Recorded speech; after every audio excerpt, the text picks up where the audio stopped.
영국의 그 유명한 분이 계시죠. G.K. 체스터톤이라는 G.K. 체스터톤 경이라는 이름을 붙인 분이니까 굉장히 존경받는 영국 분입니다. 그분이 자녀 교육에 대한 책들도 많지만 기독교 2000년 역사의 20권의 필독서, 반드시 그리스도인이 읽어야 할 책 중에 한 권으로 그분의 책이 지명이 됩니다. 그 책의 이름은 정통이라는 이름이고, 그리고 영어로는 오소독스라는 그런 책인데요. 무지무지하게 어렵습니다. 그래서 그냥 읽지 마시고, 이 책이 많은 신학자들과 그 다음에 기독교의 이 지성인들에게 영향을 미치는 이유는 이 책은 뭐에 대하냐면 역설의 진리에 대해서 잘 설명하고 있는 책이에요. 세상에서 얘기하는 진리라는 것과 영적인 세계의 진리라는 것은 서로 모순되지만, 그러나 세상의 진리를 더 빛나는 그런 진리로서의 성경 말씀을 잘 설명한 분이기 때문에 많은 분들이 저도 몇 차례 읽으면서 이해했던 그런 책 중에 한 권입니다. 근데 저는 이제 그 책 가운데 특별히 굉장히 인상적인 남는 한 장면이 있어요. 그분이 얘기하시는데 기도에 대한 자세를 얘기하세요. 기도에 대한 자세를 얘기하시면서 그리스도인과 그 다음에 불교인의 기도의 자세, 근본적인 차이에 대한 얘기를 하십니다. 그리스도인들은 항상 기도하는 자세를 보면은 무엇인가를 바라보면서 기도한다는 겁니다. 무언가를 바라보면서 늘 기도한다는 겁니다. 그래서 그리스도인의 기도의 자세는 항상 이렇다는 거예요. 그런데 불교인의 기도의 자세를 보면은 이게 아니고 불교인의 자세는 이렇다는 겁니다. 그래서 그리스도인은 바깥에 무엇을 바라보면서 그 믿음과 소망과 사랑의 꽃을 피워낸다면, 불교인들은 뭔가 내 안에 있는 무엇을 바라보면서 그 안에 어떤 희망과 구원을 찾으려고 굉장히 애를 쓴다는 거죠. 여기에 많은 내용들이 포함이 되어 있습니다. 기독교와 불교의 근본적인 차이점에 대해서 한번 생각해 볼 수 있는 그런 표현이죠. 구원이 바깥에서 오는 건가? 아니, 구원이 내 안에서 나오는 건가? 라고 생각할 때 기독교는 그 구원이 바깥으로부터 오는 것이다 라는 아주 분명한 그림을 가지고 있는 거라고 얘기를 하죠. 누가복음 17장 20절 21절 말씀 보면은 바리새인이 예수님께 오죠. 그래서 이제 하나님 나라가 도대체 온다고 얘기하는데 언제 오는 겁니까? 라고 묻습니다. 그럴 때 예수님께서 그 바리새인들에게 하나님의 나라는 볼 수 있게 임하는 것이 아니요 라고 말씀하시면서, 또 여기 있다 저기 있다 못하리니 하나님의 나라는 너희 안에 있느니라 말씀하십니다. 근데 이 안에 있다는 표현이 두 가지 해석이 가능한 표현이에요. 원어적으로 어느 쪽으로 해석해도 다 가능한 해석입니다. 너희 안에 있다는 표현은 말 그대로 너희 안에 있다는 표현이 됐지만, 원어적으로 또 그 동시에 이 말은 뭐냐면 사이라는 표현이에요. 사이. 하나님의 나라는 사이에 존재한다. 저는 안쪽보다는 사이 쪽을 더 선호하는 편입니다. 제 안에와 제 사이에 하나님의 나라가 임했다라는 증거는 우리 사이에 존재할 때, 여러분하고 저하고 하나님 나라가 임했다는 것을 경험하는 것은 우리 사이에 하나님의 나라가 임할 때 하나님의 나라를 경험할 수 있는 거죠. 그럴 때 하나님의 나라가 임하신 것 같아. 당신과 나 사이에 하나님의 나라가 임하셨다. 저는 그렇게 이해를 해보고 싶습니다. 사실 우리 그리스도인은 뭐냐면 바라보는 사람이에요. 도대체 그리스도인은 뭘까? 뭔가를 바라보는 사람입니다. 어떤 대상을 바라보는 삶이에요. 그것이 그리스도인의 어떤 그 믿음의 원리요, 또 성경의 원리라고 저는 생각합니다. 히브리서 11장 1절 말씀 보면은 믿음은 바라는 것의 실상이요, 보이지 않은 것의 증거니 이로써 많은 이들이 선진들이 증거를 얻었다고 얘기하거든요. 근데 정확하게 여기 믿음은 바라는 것의 실상이라고 얘기하지만 실제 이 단어를 달리 해석하면요, 믿음은 바라보는 것의 실상이라는 거예요. 내가 무엇을 바라보고 있느냐? 내 안에 있는 것이든 내 바깥에 있는 것은 하나님의 말씀 무엇을 바라보고 있느냐? 결과적으로 우리의 삶은 바라봄의 결과죠. 무엇을 바라보고 있느냐는 거예요. 내 마음으로 무엇을 바라보건 내 눈으로 무엇을 바라보든 내가 무엇을 바라보고 있느냐. 그 바라봄의 결실과 결과물이 우리의 삶의 결실과 결과물이니까, 그러니까 그리스도인의 특징은 바라봄이라는 겁니다. 그래서 예수님께서 사역을 하시면서 이 땅에 계실 때 복음서에 등장하는 많은 단어들이 제일 많이 등장하는 단어가 보라라는 단어예요. 보라. 여기에 보라. 늘 보라고 말씀하세요. 여기에 생명의 키가 있는 것, 믿음의 키에 뭘 보고 있냐는 거예요. 보라는 겁니다. 보라는 겁니다. 세례 요한도 예수님께서 오시는 것을 바라보면서 뭐라고 얘기했습니까? 보라. 세상 죄를 짊어지고 가는 하나님의 어린 양을 보라. 그랬어요. 늘 기억해. 난 지금 뭘 보고 있는가? 우리 너무나 잘 아는 말씀이죠. 히브리서 12장 2절 말씀에 11절에서 믿음의 장을 다 정리하시고 12장 넘어가면서 하신 얘기가 믿음의 주여 온전케 하시는 예수를 뭐라고요? 바라보라. 바라보라. 바라보라는 거예요. 뭘 보고 있냐는 거예요. 뭘 보고 있냐는 거예요. 뭘 보고 있냐? 믿음의 주여 온전케 하시는 이인 예수를 바라보라. 그는 그 앞에 있는 기쁨을 위하여 십자가를 개의치 아니하시며 십자가를 참으사 부끄러움을 개의치 아니하시니 하나님 우편에 앉아 계시니라. 그렇게 말씀하시죠. 보라고 그렇게 말씀을 하십니다. 사실 구원이 우리 안에 있는 건 아니지 않습니까? 구원이 우리 안에 있는 것이 아니에요. 인간이 가질 수 있는, 자기가 일으킬 수 있는 희망과 구원은 극히 한계가 있어요. 우리가 살아가는 데는 내가 일으킬 수 있는 어떤 희망과 구원의 한계를 넘어가야지만 우리가 사실 살아낼 수 있는 인생입니다. 그러니까 나를 넘어서 그분을 보라는 겁니다.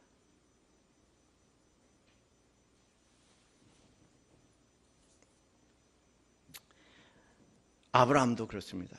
뭘 보고 있는 존재. 오늘 본문에 그렇게 기록이 되어 있습니다.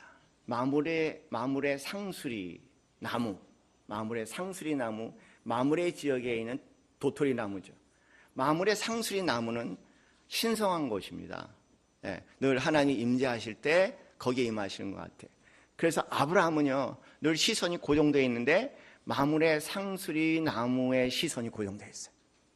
그러던 어느 날 마물의 상수리 나무에 여호와 하나님이 임하신 겁니다.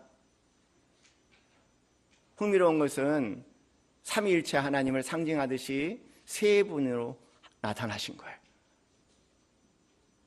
늘 보고 있었기에 아브라함의 눈에 띄었습니다. 거룩한 것을 보고 있었기에 아브라함의 눈은 볼 수 있었던 거죠. 오늘 본문 말씀은 그래서 2절 말씀에 눈을 들어 본즉 그렇게 얘기해요. 셋이 맞은편에 서 있는지라 그가 그들을 보자 또 보자 그 장막문에서 달려나가서 영접하며 몸을 땅에 굽혔다. 그렇게 기록을 합니다. 그리고 3절 말씀에 이르되 내 주여 내가 주께 은혜를 입어 싸우면 원하건대 종을 떠나가지 마시옵소서.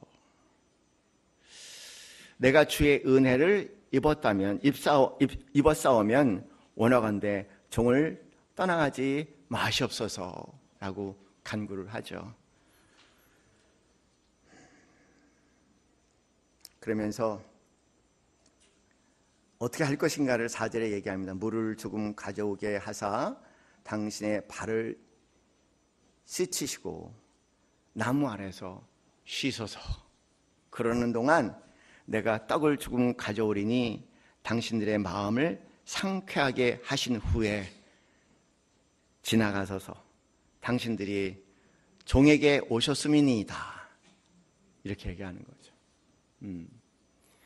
마치 뭐냐면요, 우리 옛날 조선시대에 보면은 이제 왕이 평상복에 옷을 입고 평민의 옷을 입고 이제 한간에 세상이 어떻게 돌아가나 가다가 어느 집에 들렀는데 어떻게 알아보니까는 그냥 막 대했었는데 이분이 황제라는 것을 아는, 왕이라는 것을 아는 순간 막 황망하고 황공해서 이 은혜를 어쩔 줄 몰라서 그냥 우리가 드릴 수 있는 게 물 한 컵이라도 좀 드릴 수 있도록, 제게 은혜를 베푸신다면, 은혜를 베푸셨다면 제게 물 한 컵이라도 드릴 수 있도록 해주십시오라고 간청하는 그 모습을 우리가 좀 생각해 본다면, 지금 이 아브라함이 이 하나님에 대한 극진한 마음이 무엇인지 읽어볼 수 있겠어요. 우리 남서울 예수께 제 자신을 포함해서 이런 신앙이 되었으면 좋겠어요. 때로는 우리가 가끔가다 착각하는 게 뭐냐면, 저는 그래요. 우리가 이렇게 제가 목사가 되어 제가 예수님을 만나고 제가 목사가 되고 이제라고 여러분 여기에 온 것이 내가 뭐 하나님을 만난 건 아니죠. 내가 하나님을 만난 거 아니죠. 그런 생각 가지면 안 돼요.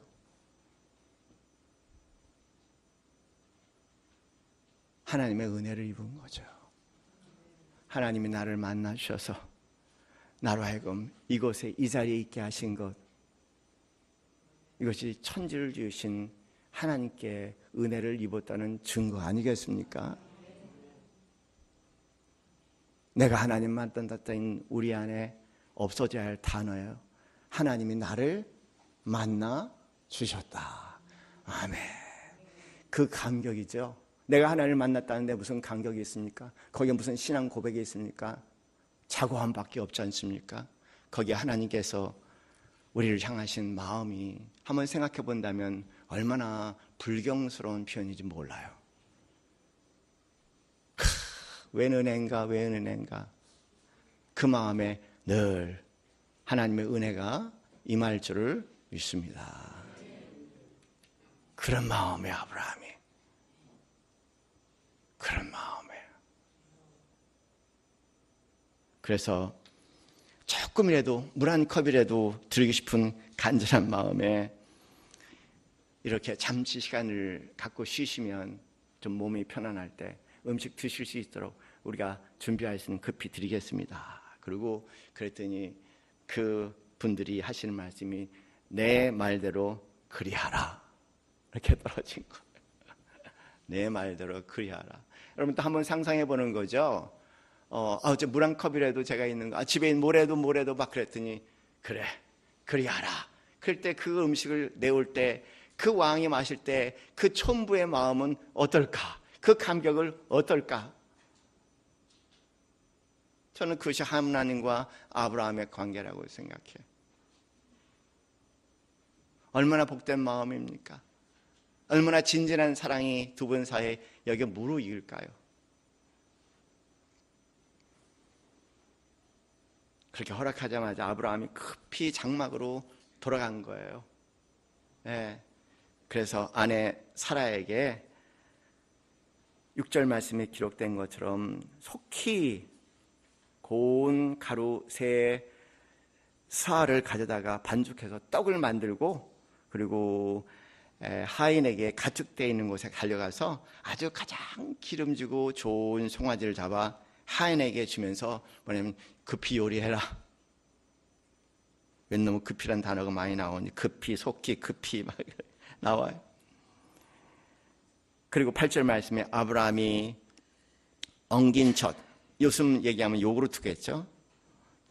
엉긴 젖과 우유와 하인이 요리한 송아지를 가져다가 그들 앞에 차려놓고 나무 아래서 모셔서 그대로 먹게 했다.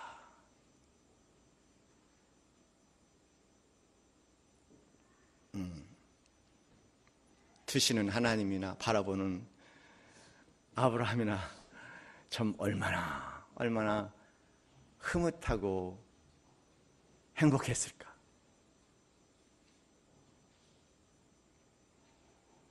그런데 드시다가 뜻밖의 얘기를 하시는 거예요. 아브라함이 전혀 생각하지 못했던, 그러나 하나님 마음에는 뭔가 준비했던 의도적인 질문을 합니다. 뭐냐면 9절 말씀에 아브라함에게 내 아내 사라 어디 있느냐. 갑자기 왜 드시다가 아브라함이 아내 사라를 찾아요? 내 아내 사라가 어디 있느냐.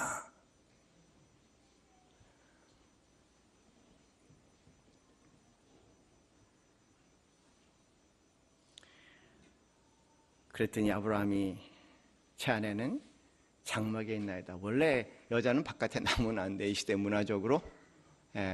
특별히 외간 남성이 있을 때는 절대 바깥에 나오면 안 됩니다. 그러니까 장막에 있는 거예요. 그랬더니 이제 장막이 있다고 그렇게 얘기를 하죠. 그랬더니 하나님이 이렇게 얘기하는 겁니다. 내년 이맘때 내가 반드시 내게 돌아오리니 내 아내 사라에게 아들이 있으리라 얘기를 하시는 겁니다. 야, 얼마나 감격적이에요. 이 순간이 지금. 한번 생각해 보세요. 75세에 나타나셔서 약속을 하셨는데 99세까지 갔는데 이게 나는 저는 그래. 아마 75세에 하나님께 나라서 아들 이삭을 약속하셨을 때 뭐 내년이면 그렇게 생각했을 것 같아. 근데 장장 25년, 24년의 긴 시간이시는 이 시점에 하나님께서 오셔서 하시는 말씀이 뭐라고요? 언제? 내년 이맘쯤에. 우리 기도하는 거 있잖아요. 자식을 위해서 기도하고 아픈 가족을 위해서 기도하고 내 사업을 위해서 기도하는데 이런 기도 하다가 이럴 때 있잖아요.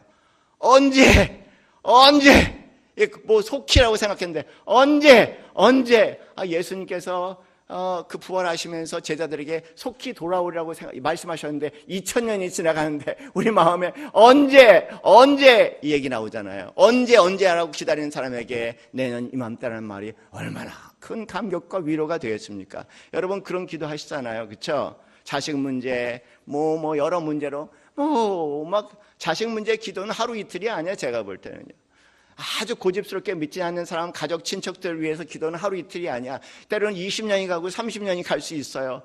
죽음이 다 가까워오는데 때로는 그렇잖아요. 내 아들이 언제, 내 딸이 언제, 내 남편이 언제, 우리 부모님이 언제, 내 아내가 언제 이럴 때 있지 않습니까? 언제 내년 이맘쯤. 내년 이맘쯤 얼마나 감격입니까? 그런데 더 흥미로운 장면이 등장하잖아요. 그 이야기를 듣고요.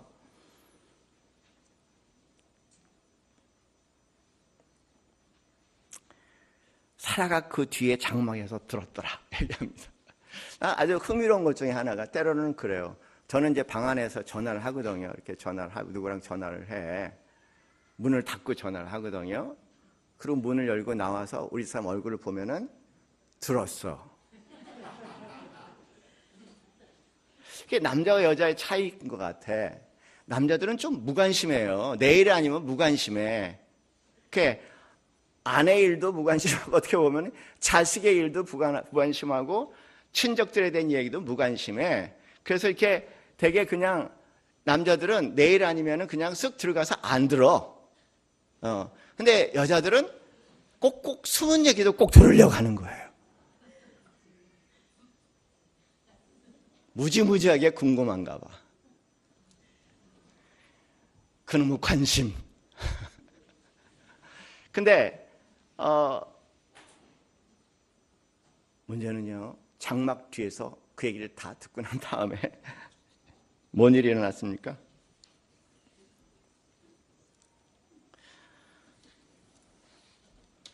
여기 사라의 반응이 나오는 거예요.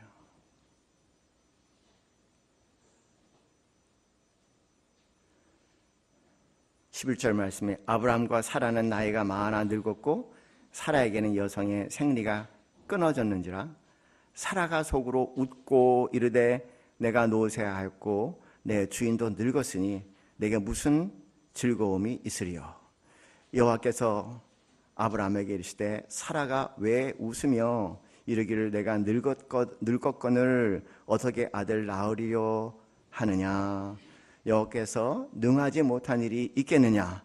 기한이 이를 때 내가 내게로 돌아오리니 사라에게 아들이 있으리라. 사라가 두려워 부인하여 이르되 내가 웃지 아니하였나이다.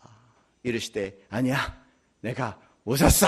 이렇게 지금 사라하고 그다음에 하나님하고 이게 악유가 지금 논쟁이 지금 일어나고 있는 너무 우스운 얘기입니다. 그런데 저는 이게 우스운 얘기가 아니라 우픈 이야기라고 생각해요. 여러분, 우픈이라는 단어는 생소한 단어지만 우리가 꼭 가슴에 담고돼야 할 단어인 것 같아요. 우프다는 단어가 뭐냐면, 우픈이라는 단어는 우프다라는 동사의 형용사형이 우픈입니다. 우프다가 뭐냐? 우프다는 합성어예요.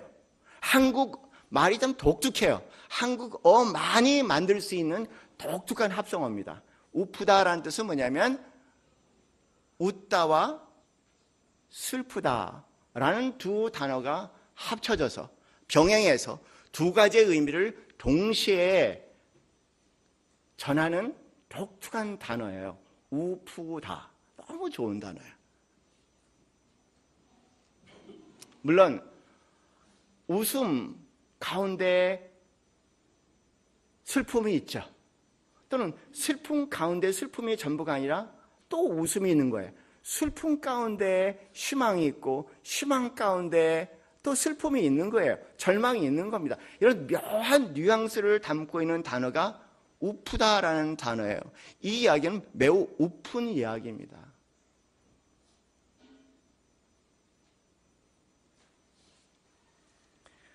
오늘 본문 말씀에 여기 웃다라는 표현이 우리가 생각하는 그런 웃다의 표현이라기보다는 저는 우프다의 표현이라고 생각해요.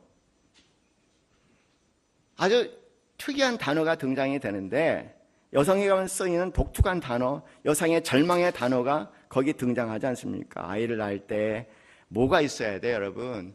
당연히 생리가 있어야 되는 거예요. 그런데 오늘 본문 말씀 11절 말씀, 여성의 생리가 끊어졌다 이렇게 얘기해요. 여성의 생리가 끊어졌다. 너무 슬픈 얘기입니다. 여성의 생리가 끊어졌다. 무지무지하게 슬픈 얘기예요.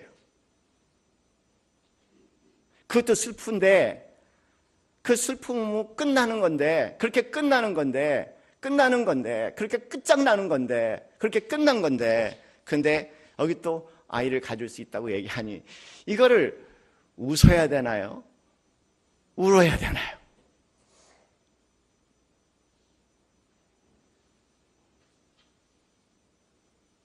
그런 표현이 여기에 담겨져 있으니까 저는 이 말씀을 보면서 그렇게 해석을 하고 싶은 거예요. 사라가 속으로 웃으며 이르되 12절 말씀에 내가 노쇠하였고 내 주인도 늙었으니 내가 무슨 즐거움이 있으리요. 여기 슬픔이 있잖아요. 그렇죠? 이 슬픔이 담겨져 있는 웃음이 여기 있는 거예요. 그래서 제가 웃음이라고 얘기하는 겁니다. 13절 말씀에 여호와께서 아브라함에게 이르시되 사라가 왜 웃으며 이르기를 내가 늙었거늘. 슬픈 얘기잖아요. 어떻게 아들을 낳으려 하느냐.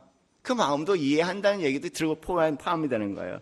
그러면서 하나님께서 갑자기 이 단어를 쓰시죠. 여호와께서 능하지 못하는 일이 있겠느냐? 이 단어를 쓰신 거예요. 여호와께서 능하지 못하는 일이 있겠느냐? 기한이 이를 때 내가 내게로 돌아오리니 사라에게 아들이 있으리라 얘기합니다. 근데 이 이야기가 매우 충격적으로 들은 거예요. 너무너무 충격적으로 들린 겁니다. 사람의 마음은 그렇게 생각할 수 있겠지만 하나님의 말씀을 묵상하니 뭔가 이대로 가면 안 되겠다는 위기감을 느낀 거예요. 뭔가 이 일이 일어날 수도 있다는 희망을 다시 갖게 되는 거죠. 우픈 여기 사라의 마음에 다시 웃음이라는 단어로 바뀌는 순간이 오는 거지 않습니까? 그래서 급히 마음을 돌립니다. 15절 말씀에 그래서 사라가 이것이 이루어졌으면 좋겠어. 그러니까 두려운 마음에 내가 웃지 않았습니다. 그렇게 했더니 아니 내가 웃었다고 얘기하는데 중요한 것은 웃었다고 인정하면서 그 일을 허락하셨다는 겁니다. 사랑하는 성도님들, 삶은 우픈 거예요. 삶은 우픕니다.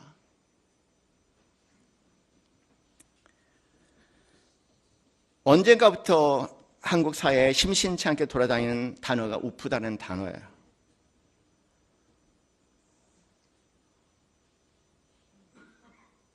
드라마를 보더라도 알고 보면 우픈 드라마들이 그렇게 많아.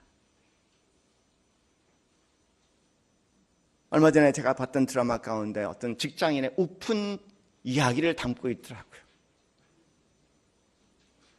유행가 가사 중에 리쌍이라는 사람이 불렀던 내가 웃는 게 아니야. 그 노래를 왜 사람들이 그렇게 좋아할까?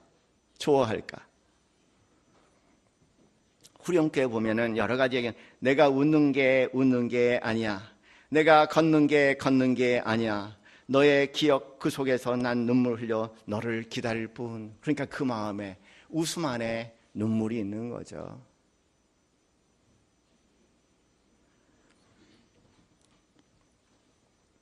아마 우픈이란 단어를 쓰지는 않았지만 이론노의 원조는 조용필의 그 겨울의 찻집이란 노래일 겁니다. 그 가사 대목 안에 웃고 있어도 눈물이 나고 눈물이 나면서도 웃는다라고 얘기를 해요. 그 옛날에는 우픈이란 단어가 없었길래 이렇게 표현할 수밖에 없는 것 같아요. 현대 와서 우픈이란 단어가 돌아다니는 것. 뭔지 모르게 단어가 창조가 된다는 것은 모든 사람들의 마음에 공감을 일으키기 때문에 이걸 뭐라고 표현할지 모르겠지만 어느 한 단어가 툭 천자같이 나오는데 그 단어가 우픈이라는 단어인데요. 한번 여러분 제가 여기서 틀어드리진 않겠어. 또 경건하지 않은 목사 소문난 사람인데 또 이렇게 이 G.O.D의 이 노래를 틀어줬다가 또 실족하시는 분들 계실까봐. 근데 한번 꼭 들어보세요. 집에 가셔서. 예. G.O.D의 우픈 하루라는 노래가 있어요. 너무 가사가 좋아요. 왜 G.O.D가 그렇게 많은 사람들에게 인기를 얻었나? 자기의 마음을 담아서 누가 대신 이야기해 주는 것 같아요. 근데요, 이 양 보시는 김에 G.O.D의 미운 오리 새끼도 더불어 합쳐보세요. 요새 사람들의 마음이 어떤가 너무 잘 담고 있는 노래. 하루하루의 삶이 그런가 봐요. 믿는 사람이든 믿지 않는 사람이든 그 마음은, 그 삶은 우픈 삶이고 우픈 마음인 것 같아요.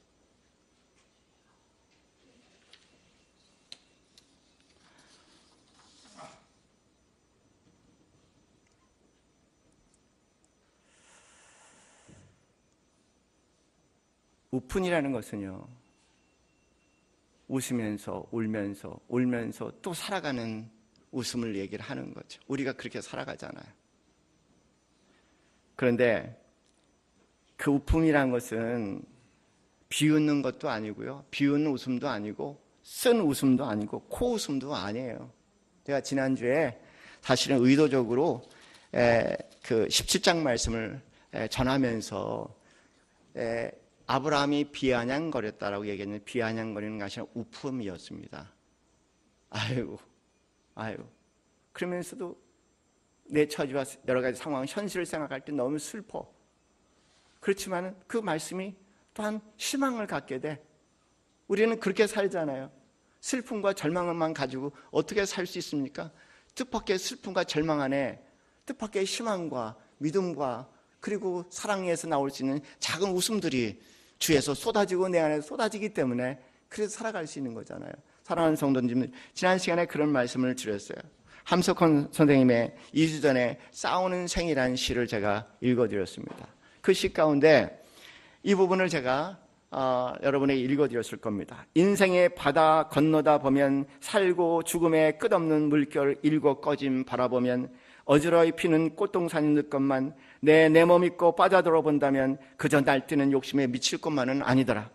웃음 밑에 숨는 시내 같은 울음, 기쁨 속에 잠기는 암초 같은 슬픔, 노래 뒤에 감추인 폭풍 같은 크나큰 한숨. 사나운 물결 미치는 바다 같은 이 세상 노질하다가 하늘의 영원한 님 향해 울부짖는 기도지. 그래, 그래. 절망에 부르는 이김의 노래지. 사랑하는 성도님들, 우리의 우품의 노래, 여기에 나와 있는 아브라함의 우품의 노래, 여기에 나와 있는 사라의 우품의 노래를 하나님께서 받으셨다는 거예요.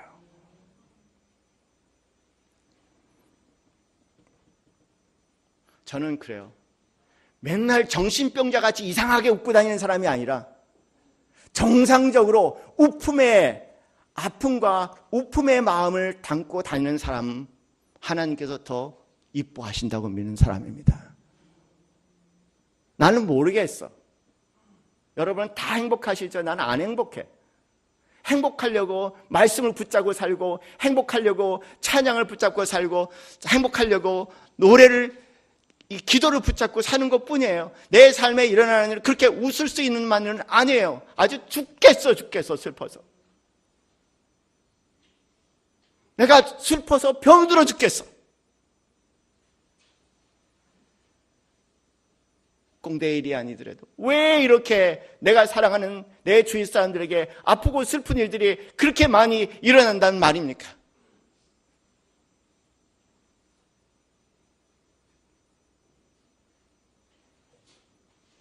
그래서 내 기도가 뭔지 아세요? 하나님, 나 슬퍼 죽겠어요. 나 슬퍼 죽겠어요.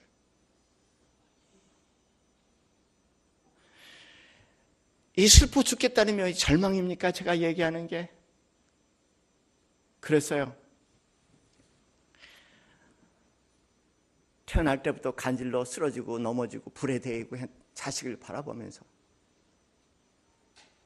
예수님의 제자들이 예수님이 기적을 베푼다고 해서 한 가닥의 희망을 가지고 다가왔죠. 예수님은 변화산상에 가서 기도하러 올라가셨고 제자들만 있는 모습을 보면서 제자들에게 그래도 어떻게 할 수 있을까 데려가서 기도를 받게끔은 아무런 일이 일어나지 않았죠. 그 절망의 마음 가운데 있을 부모에게 예수님께서 다가오십니다. 그리고 그러셨어요. 그 예수님을 바라보는 순간 아비가 그렇게 얘기했습니다. 무엇이든 할 수 있거든. 무엇이든 할 수 있거든. 우리를 불쌍히 여기사 도와주소서. 이 단어예요. 우리를 불쌍히 여기사 도와주소서. 우리의 눈물이 절망입니까? 우리의 한숨이 진실로 절망입니까? 우리의 눈물과 우리의 한숨에 기도가 있잖아요. 도와주소서. 도와주소서. 도와주소서 한 단어가 하나님을 믿는 사람에게 나오는 단어 아니겠습니까?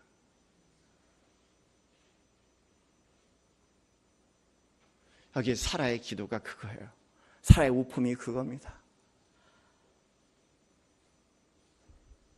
웃음, 그러나 슬픈 웃음, 슬픔 가운데 담겨져 있는 희망, 하나님을 바라보는 희망.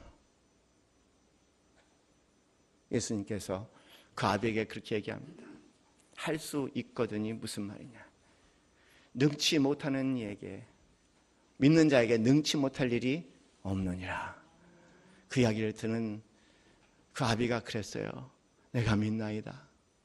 나의 믿음 없음을 도와주소서. 그렇죠. 믿음이라는 것은 항상 믿음을 갖고 사는 것은 아닙니다. 웃음이라는 것은 항상 묻는 게 아닙니다. 웃음 안에 슬픔이 있고 믿음 안에 의심이 있고 그게 믿음이죠. 만약에 우리가 만약에 내가 가진 믿음은 순도 100% 믿음이랐다면 나는 분명히 정신이 나간 놈일 겁니다. 그런 믿음 없어요. 내가 웃고 있다고 해서 항상 웃는 놈이라면 나는 미친 놈이지 정신 있는 놈은 아니겠죠. 하나님은 우품을 받으셨습니다. 우픈 성도들의 마음을 받으셨습니다. 우픈 성도들의 마음을 받을 수 있는 우리 남서울 예수교회 성도님들 되길 바랍니다. 맨날 웃는 얼굴로 희한하게 치장하지 말고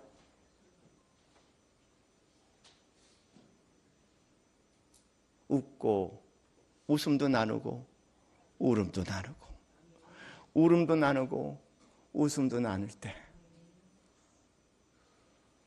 그것이 진정 기도라는 것을 하나님께서 받으시고 우픈 사라의 마음에 이삭을 허락하여 주셔서 말 그대로 이삭이란 통큰 웃음이거든요. 통큰 웃음을 보게 하신 하나님을 믿는 거 있지 않습니까? 그게 믿음의 과정입니다. 하나님은 우픈 이 사람의 마음도 받으셨습니다. 이래요. 우픈 믿음이 어느 날 통큰 믿음이 되는 그 순간까지 단 한 가지가 요구가 되는 것 같아요. 견디는 심. 결과적으로 우리가 피워내는 믿음의 꽃이라는 것은 견딤이라는 과정을 통해서만 피워낼 수 있는 꽃입니다. 단지 우리에게 큰 웃음을 주시는 것이 목적이 아니고 우리로 하여금 하나님의 사람이 되게 하시는 또 하나의 하나님의 계획이 계시고 인내와 견딤을 통해서 나날이 더 정화돼서 오직 하나님이 진정한 나의 기업이 되신다는 그 한 가지 고백을 이루게 하기 위해서 때로는 하나님의 때를 기다리신다는 거예요. 때. 인생도 그래요. 때를 견디지 못하는 사람은 서지를 못하죠. 신앙도 마찬가지예요. 견디지를 못하면 그 때를 견디지 못하면 결과적으로 믿음의 꽃을 피워낼 수 없습니다. 그렇게 얘기했어요. 흙은 불가마 속에 천도를 견뎌야 제 가치를 하는 도자기가 됩니다. 과일은 무더운 여름을 견뎌야 제 가치를 하는 과일이 됩니다. 신입은 상사의 핀잔과 일의 압박을 견뎌야 제 가치를 높이는 승진을 합니다. 군대 생활. 사람은 불교인 같은 경우에는 세상사 108번뇌를 견뎌야 제 가치를 하는 사람입니다. 믿음도 그래요. 믿음은 견디는 일입니다. 견디는 일만이 믿음의 가치를 높이고요. 견디는 일만이 사람의 가치를 높이고 믿음의 사람의 가치를 높이고 견디는만이 하나님의 사람을 빛나게 하고 견딤만이 하나님의 기업이 되게 하는 유일한 과정입니다. 그런데 견딤이 인간에게 가장 어려운 단어예요. 정말 어려운 단어. 정말 어려운 단어예요. 그래서 견디지 못해서 성질을 보거나 온갖 술수를 부리다가 또 쓰러지지만 언젠가 우리는 그 견딤의 유혹에 극복해야 될 겁니다. 그래서 한 가지예요. 견딤으로 꽃을 피워내는 믿음의 꽃이라면 견딤 어떻게 해야 될까? 우프면서도 우프기 때문에 우리는 끊임없이 찬양하고 말씀 묵상하고 기도하고 우품 가운데 그것이 빠져나가 버린다면 우리는 바닥을 칠 수밖에 없습니다. 아무런 소망 없는 바닥. 기적은 있습니다. 그 입술을, 그 고백을 하나님 듣고 싶었던 것 같아요. 마지막에 생리 멈춰서 정말 끝이다! 끝이야! 라고 얘기할 수 있는 사라에게 하나님께서 다가오셔서 여호와께서 늙지 못하는 일이 있느냐? 이제는 내가 개입할 때라고 말씀하시죠. 사랑하는 성도님들, 우리 마음 살다가 끝이라고 얘기할 때 하나님이 역사하실 수 있는 때가 임박한 거 아니겠습니까? 제가 어느 날 그랬어요. 우리 지난 시간에 장로님들, 집사님들 임직식 할 때 게으른 목회도 성공한다는 것을 알았으면 좋겠습니다. 어느 목사님하고 얘기를 했어요. 그 말을 누가 알아챌까? 목사님 뭐라 하시는지 알아요? 내가 놀랐어요. 그 목사님 소리에서. 목사님 그게 무슨 뜻인지 알아요? 예? 무슨 뜻이에요? 그랬더니 기다린다는 거죠. 견디신다는 거죠. 내가 막 어떻게 하고 싶은데 기다리고 견디신다는 거죠. 그렇게 얘기하시더라고요. 제가 그래서 놀랐어요. 제가 그래서 그분 손을 꼭 잡고, 나는 처음 만났습니다, 제 말을 이해하는 사람.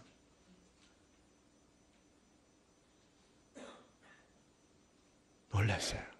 근데 그분이 그 말을 이해했던 이유가 있었습니다. 목회 크게 하시다가 급한 마음에 성전 건축하다가 사기 걸려서 다 무너져서 집까지 없이 전전했던 그 시간, 평생 잊지 못할 아픔이 있었기에 그분이 그걸 이해하셨던 것 같아요.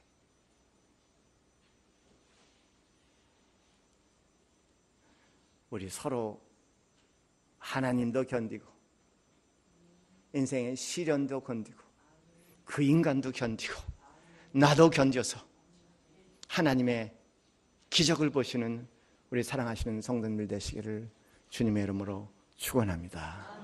기도하겠습니다. 하나님, 그렇습니다. 당신의 딸 박원서 선생님이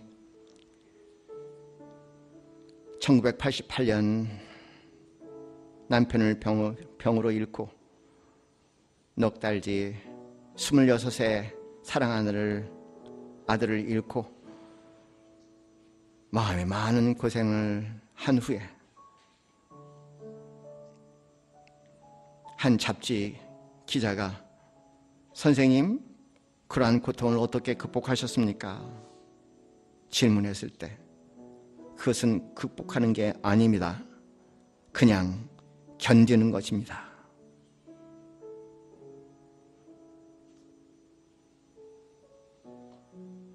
그 말이 우리 가슴에 새겨지게 하옵소서. 견디게 하옵소서. 견딤으로 하나님의 때에 믿음의 꽃을 피워내서 그 견딤에 큰 이삭 같은 웃음을 얻게 하옵소서. 이제는 우리 주 예수 그리스도의 그 크신 은혜와 하나님 아버지의 지극하신 사랑과 성령님의 교통 교감하심이 오늘도 견딤으로 믿음의 꽃을 이뤄내기 소원하는 이 자리는 모든 성도들 머리 위에 지금부터 영원까지 함께 있기를 축원하옵나이다. 아멘.